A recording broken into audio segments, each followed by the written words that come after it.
तो भाई ट्रेन तो ऑलमोस्ट 1 घंटे लेट यहीं पे हो चुकी है। मैंने सोचा था कि भाई चलो शाम की जर्नी है, ऑलमोस्ट ट्रेन भी खाली रहेगी और अगर ट्रेन टाइम पे होती तो अभी हम बिल्लीमोरा जंक्शन पहुंचने वाले होते। तो भैया 4 ओवरटेक हो चुके हैं अभी, लेकिन अभी तक इस ट्रेन को कोई सिग्नल नहीं मिला।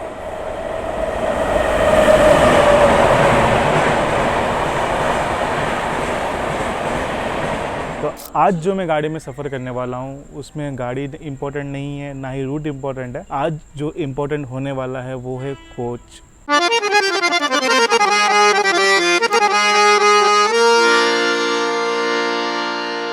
तो जैसे कि आपने थंबनेल और टाइटल में पढ़ ही लिया होगा कि आज जो मैं कोच में ट्रैवल करने वाला हूँ वो है non AC double decker coach. पहले ये कोच को दिया गया था फ्लाइंग एक्सप्रेस में। इसी साल जुलाई में इस कोच को यानी फ्लाइंग एक्सप्रेस को एलएसबी कर दिया गया और ये कोच हो गए रिटायर।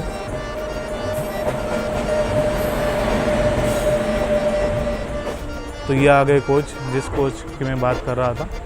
अभी तो ऑलमोस्ट पूरा खाली ही आया है और ऐसे ही खाली जाएगा वलसाड़ तक। बाकी भी इस ट्रेन को 3 नंबर के प्लेटफॉर्म पर लाया गया यानी साइडिंग पे किया गया है, क्योंकि वहाँ से कोई ट्रेन का ओवरटेक होने वाला है। आज की जर्नी हमारी होने वाली है वलसाड़ तक, क्योंकि ट्रेन का लास्ट स्टॉप है वलसाड़। अभी मैं हूँ नवसारी में। नवसारी से वलसाड़ ज़्यादा दूर नहीं है, सिर्फ 1.5 घंटे का रास्ता है। अगर आप सुपरफास्ट ट्रेन से जाओ तो और भी कम लगेगा, बट ये है लोकल एक पैसेंजर ट्रेन, तो हम ऑलमोस्ट काफ़ी सारे स्टेशन पर रुकते हुए जाएंगे। यहाँ पे डोर से अंदर चढ़ने के बाद यहाँ पे आपको काफ़ी सारी स्पेस देखने मिल जाएगी। वहाँ से 2 कंपार्टमेंट अपर डेक और लोअर डेक स्टार्ट हो रहा है, बट यहाँ पे भी आपको काफ़ी सारी स्पेस दिख जाएगी खड़े रहने के लिए। और ऐसा कुछ लोकल ट्रेन में जैसे होता है वैसे यहाँ पे दिया गया है, क्योंकि ये ट्रेन डेली अप डाउन वाले जो है वो लोगों के लिए काफ़ी यूज़फुल है। मतलब वो लोग इसी ट्रेन में अपने काम के लिए अप डाउन करा करते हैं। 2 ओवरटेक के बाद भी अभी भी हमें सिग्नल नहीं मिला है, मतलब अभी भी कोई ट्रेन का ओवरटेक होने वाला है। तो यहाँ पे आपको सीटों का अरेंजमेंट कुछ इस तरीके से देखने मिलता है। एक अपर डेक है और एक लोअर डेक है। लोअर डेक में हम बाद में चेक करेंगे, पहले मैं आपको अपर डेक दिखा देता हूँ। तो यहाँ पे ऐसे स्टेयर्स दिए हमें जाने के लिए, और अपर डेक में कुछ इस तरीके से सीटों का अरेंजमेंट है। बेसिक सा है, मतलब पंखे लगाए हैं और जस्ट एक सीट दी गई है। और यहाँ से विंडो से जो व्यू आ रहा है वो आप देख सकते हो।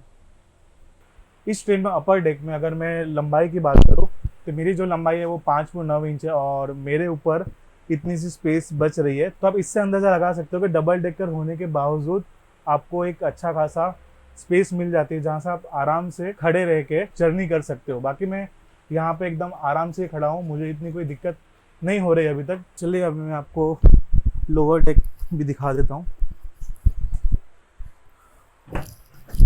तो ये है इस ट्रेन का लोअर डेक। ऊपर जैसे सीट की अरेंजमेंट थी, नीचे सीट की अरेंजमेंट पूरी अलग दी गई है। यहाँ पे ऐसे कुछ सीट की अरेंजमेंट है और ये ट्रेन का लोअर डेक है। लोअर डेक में भी सेम जो हाइट है वो सेम है। ये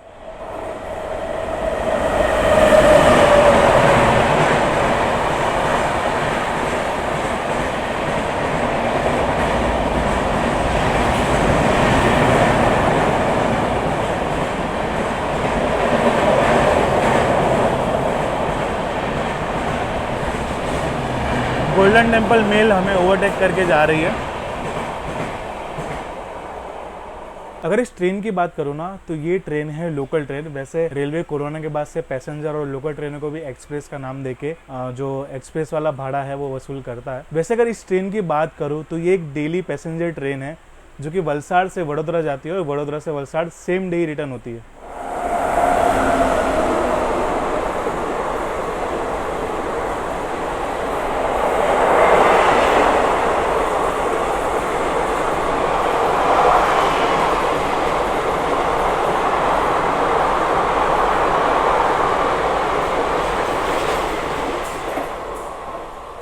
तो ये कोच इतना स्पेशल क्यों है, क्योंकि इंडिया में ऐसे सिर्फ 2 ही ट्रेनें चलती है जिसमें non AC double decker coach है। बाकी तो इंडिया में ऐसे 6 ट्रेनें हैं जिसमें एसी डबल डेकर कोच चल रहे हैं फिलहाल। और मुझे लगता है कि थोड़े दिन बाद ये भी शायद गायब हो जाए, क्योंकि कोचों की हालत अगर आप देखोगे ना काफ़ी पुराने कोच है। और वैसे फ्लाइंग रानी से तो इसे रिटायर कर ही दिया गया था और अभी इसे टेम्पररी लोकल ट्रेन के साथ चलाया जा रहा है, यानी जब तक ये कोच चलेंगे तब तक चलेंगे। तो इसीलिए मैंने सोचा कि चलो इस ट्रेन की जर्नी कर ली जाए, क्योंकि फिर मुझे टाइम मिले ना मिले इस कोच को एक्सपीरियंस करने के लिए, और पता नहीं इंडियन रेलवे कोच को कभी स्क्रैप कर दे। तो चलते हैं ऊपर, क्योंकि इस कोच में जब भी मैं ट्रैवल करता हूँ ना मुझे ऊपर बैठने में बहुत अच्छा लगता है, तो मैं ऊपर आके हरदम बैठ जाता हूँ। अपर डेक में बैठोगे ना तो यहाँ से जो नज़ारा होने वाला है वो कुछ ऐसा होने वाला है। स्टेशन आप देख सकते हो कितना नीचे है, और अपर डेक होने की वजह से हाइट जो है वो काफ़ी बढ़ चुकी है। मैं जब भी इस कोच में सफ़र करता था पहले भी, तो मेरी जो प्रेफरेंस थी वो अपर डेक हुआ करती थी, क्योंकि एक अपर डेक में बैठ के विंडो के बाहर के नज़ारे देखने का जो एक एक्सपीरियंस है वो एक अलग ही हो जाता है। तो मुझे हमेशा से अपर डेक ही पसंद रहा है। और अगर आपने भी इस कोच में जर्नी की है तो आप मुझे नीचे कमेंट में बताइए कि आप जब भी इस कोच में जर्नी करते थे तो आपकी प्रेफरेंस क्या थी, अपर डेक या लोअर डेक। भाई इस ट्रेन को 4 ओवरटेक हो चुके हैं और अभी तक ये ट्रेन को कोई सिग्नल नहीं मिला है। मैंने तो सोचा था कि भाई ये बहुत छोटी जर्नी होगी, सिर्फ 1.5 से 2 घंटे की जर्नी होगी और मैं अच्छे से जाके वीडियो बना के आ जाऊंगा, बट अब लग रहा है कि भाई ये जर्नी लंबी होने वाली है। क्योंकि अगर आप नोटिस करोगे, अगर आपकी ट्रेन लेट हो रही है तो मोस्ट प्रोबेबली चांस है कि आगे स्टेशन पे भी वो लेट ही हो, और चांसेस जब बढ़ जाते हैं जब ट्रेन का वो लास्ट स्टॉपेज हो ऑलमोस्ट, क्योंकि अब नवसारी के बाद इसका काफ़ी स्टॉपेज नहीं है और लास्ट वलसाड़ में जाके ये ट्रेन की जर्नी जो है ख़त्म होने वाली है। तो ये ट्रेन मेरे हिसाब से अब लेट ही होती जाएगी आगे। या 5 ओवरटेक के बाद फाइनली हमारी ट्रेन डिपार्चर ले रही है नवसारी से। बाकी आप मुझे भी नीचे कमेंट में बताइए कि आपको ये ऊपर वाले एंगल से डिपार्चर कैसा लग रहा है।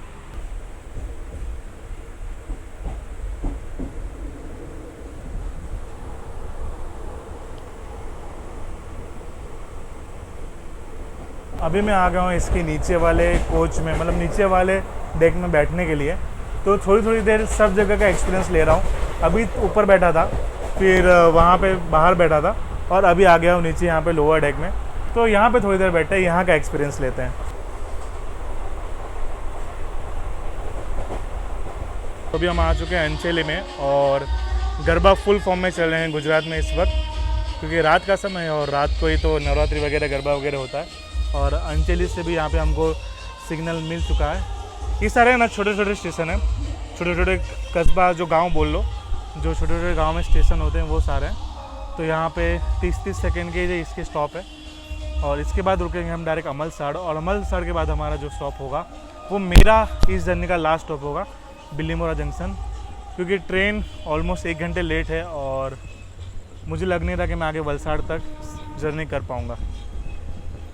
तो चलिए इस कोच के बारे में आपको थोड़ा बहुत बता देता हूँ। ये जो कोच है ये पहले इसी लाइन में चलने वाली फ्लाइंग एक्सप्रेस में यूज़ होते थे। काफ़ी लंबे समय तक ये कोच ने अपनी सेवाएं दी है फ्लाइंग एक्सप्रेस को, और इसी साल जुलाई महीने में फ्लाइंग LHB फाइट कर दी गई, और उसके बाद हमें लगा कि ये कोच तो अब स्क्रैप हो जाएंगे, फिर से देखने नहीं मिलेंगे। लेकिन अभी तक ये कोच चल रहे हैं। इसी रूट में वलसाड़ से जो वडोदरा जाती है पैसेंजर ट्रेन, इस ट्रेन में पहले ICF कोच हुआ करते थे जो नॉर्मल वाले थे।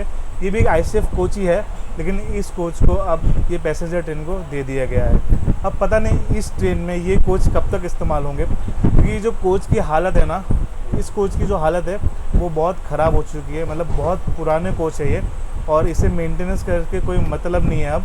तो देखते हैं ये कोच इस ट्रेन में कब तक चलते हैं, और इस ट्रेन में ये कोच कब तक चलते हैं इसकी कोई गारंटी नहीं है।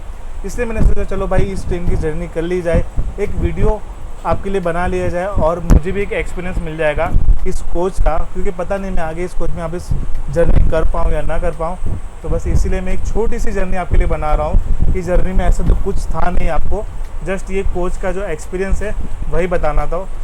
तो मेरी कोशिश अगर आपको अच्छी लग रही है तो वीडियो को लाइक कर दीजिए और चैनल को सब्सक्राइब जरूर कर देना, क्योंकि आगे इस चैनल में आपको काफ़ी अच्छी अच्छी ट्रेन जर्नीज़ देखने मिलने वाली है। बिल्लीमोरा जंक्शन भी अब आ चुका है, तो मैं सोच रहा हूँ कि मैं इस ट्रेन को यहीं पे छोड़ दूँ।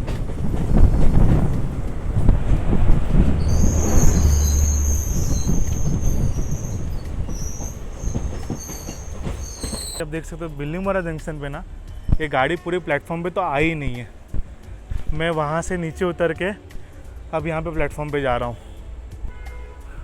बाकी आप मुझे बताओ आपको ये जर्नी कैसे लगी है। मुझे पता है काफ़ी छोटी जर्नी थी, मगर मैं आपको वो कोच का एक्सपीरियंस दिलवाना चाहता था। तो आप नीचे कमेंट में करो कि आपको ये जर्नी कैसी लगी है, और अगर आपको मेरे वीडियोस पसंद आ रहे हैं तो भाई चैनल को सब्सक्राइब करो। तो मिलता हूँ आपको नेक्स्ट ऐसे ही किसी जर्नी के साथ, तब तक के लिए बाय।